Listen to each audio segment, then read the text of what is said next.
Hello दोस्तों, एक बार फिर से आपका बहुत बहुत स्वागत करता हूं आपके अपने चैनल हाईफाई स्टडी में। दोस्तों आज की जो वीडियो है वो आप सभी के लिए बहुत इंपॉर्टेंट है, उन सभी स्टूडेंट के लिए जिनका भी सेकंड सेमेस्टर का एग्ज़ाम जो है वो होने वाला है डीएलएड में।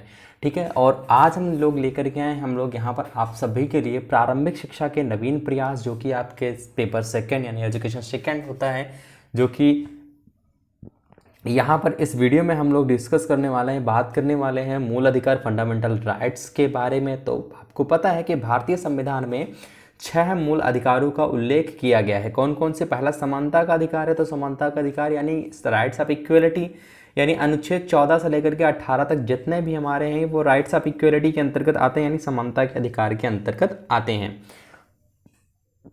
ओके सबसे पहले अगर हम बात करते हैं विधि के समक्ष समानता के बारे में, ठीक है। दूसरा हो जाएगा भेदभाव की समाप्ति के बारे में, ये आपका अनुच्छेद 15 के अंतर्गत आता है। तीसरा आपका सरकारी नौकरियां प्राप्त करने के की समानता जो है ये आपका 16 में आता है। बाकी अस्पृश्यता का अंत यानी अनुच्छेद 17 के अंतर्गत आता है। उपाधियों का अंत जो है वो 18 के अंतर्गत आती है। बाकी सार्वजनिक स्थानों का सबसे बड़ा उचित प्रयोग ये आपका आता है। ठीक है, ये हमारा था समानता का अधिकार यानी राइट्स ऑफ इक्वलिटी, जो है वो 14 से 18 के बीच में आता है। 14 से लेकर के 18 तक जितने भी हमारे अनुच्छेद होते हैं वो राइट्स ऑफ इक्वलिटी के अंतर्गत आते हैं, समानता के अधिकार के अंतर्गत आते हैं।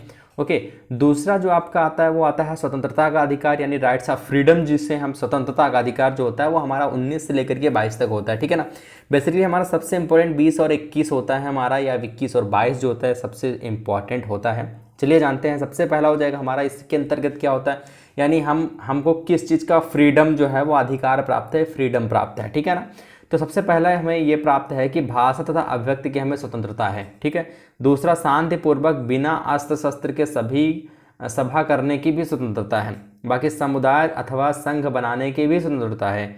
बाकी भारत राज्य क्षेत्र में स्वतंत्रता पूर्वक भ्रमण करने की भी स्वतंत्रता है, पूरे भारत में आप कहीं भी घूमिए सब स्वतंत्रता है। ठीक है ना, बाकी भारत राज्य क्षेत्र में किसी भाग में निवास करने और बस जाने की भी स्वतंत्रता है। मतलब ऐसा है कि आप अगर रह रहे हैं उत्तर प्रदेश में, अगर जाके आपको यहाँ पर तेलंगाना में या फिर तमिलनाडु में या फिर आपको कहीं पर पूरे भारत में कहीं पर अगर आप ज़मीन लेकर के रहना चाहते हैं, तो आपके बस जाना चाहते हैं तो आप जाके वहाँ पर बस सकते हैं। ठीक है, बाकी संपत्ति के अर्जन, धारण तथा व्यक्त करने की स्वतंत्रता जो है वो प्राप्त है स्वतंत्रता के अधिकार में। बाकी तीसरा हमारा जो आता है वो शोषण के विरुद्ध अधिकार, राइट्स ऑफ अगेंस्ट।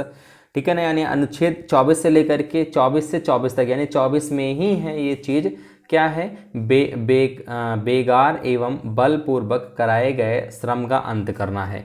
बाकी बेगार व्यापार का अंत, और उसके बाद कम आयु के बालकों का श्रम निषेध, यानी कि इसी के अंतर्गत यहाँ पर जैसे होता नहीं है कहीं कहीं पर छापा पड़ जाता है अगर किसी होटल वगैरह में, तो आपको देखने को मिलता है वहाँ पर छोटे बच्चे वर्क करते रहते, काम करते रहते, बर्तन धुलते रहते हैं, तो इस तरीके में उसको सीज कर दिया जाता है। यानी कि कम आयु के जो बालक हैं उनको श्रम का निषेध यानी काम नहीं करना है, उनको सिर्फ और सिर्फ स्कूल जाना है ना।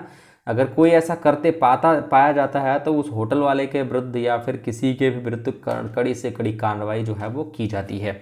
बाकी धार्मिक स्वतंत्रता का अधिकार जो है, राइट्स ऑफ फ्रीडम, आप यहाँ पर आपको पता है अनुच्छेद 25, 26, 27 और 28 तक। ठीक है ना, बाकी आपका यहाँ पर संस्कृति तथा शिक्षा संबंधी जो अधिकार हैं, है ना, जो कल्चर्स एंड एजुकेशनल जो राइट्स हैं, यानी कि ये आपका 29 और 30 के अंतर्गत आता है। बाकी संवैधानिक उपचारों का अधिकार जो है ये भी आपका 32 में आता है। इसमें क्या क्या आते हैं, इसमें आपका आते हैं बंदी प्रत्यक्षीकरण, परमादेश, प्रतिषेध, बाकी उत्प्रेषण लेख जो राइट आता है, उसके बाद आपका अधिकार परीक्षा का लेख जो है, ये सभी आपके अंतर्गत आते हैं कि इसके 6वें नंबर के अंतर्गत। ठीक है, आपके बाद यहाँ उसके बाद हम यहाँ पर बात करते हैं मौलिक अधिकारों में वृद्धि। ठीक है ना, मौलिक अधिकारों में वृद्धि यानी भारत के उच्चतम न्यायालय में ने अपने विभिन्न निर्णयों में निम्नांकित अधिकारों को भौतिक अधिकारों का भाग माना है, और इसी दृष्टि से संविधान समीक्षा हेतु गठित राष्ट्रीय आयोग ने अपने प्रतिवेदन में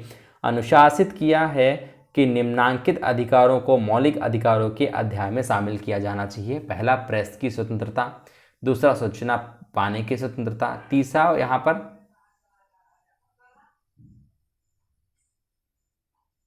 तीसरा आपका आ जाता है यहाँ पर भावना और क्रूरता यानी अमानवीय निम्न अथवा निम्न कोटि के व्यवहार अथवा दंड से विरोध। बाकी विदेश भ्रमण और विदेश स्वदेश लौटने का अधिकार भी है।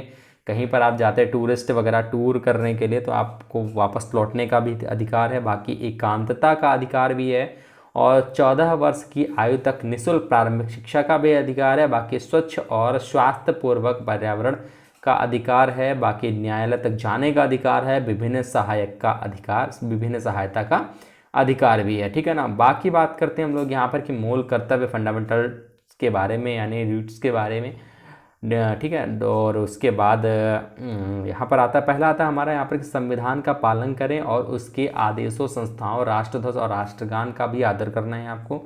बाकी स्वतंत्रता के लिए हमारे राष्ट्रीय आंदोलन को प्रेरित करने वाले आदर्शों को हृदय से संजोए रखें और उनका पालन भी करना है। बाकी भारत की प्रभुता, एकता, अखंडता की रक्षा करें और अक्षुण्य रखें, ठीक है। बाकी अगर हम बात करते हैं यहाँ पर कि देश की रक्षा और आह्वान किए जाने पर राष्ट्र की रक्षा भी करना है आपको, ये चीज़ ध्यान में रखना है, ठीक है।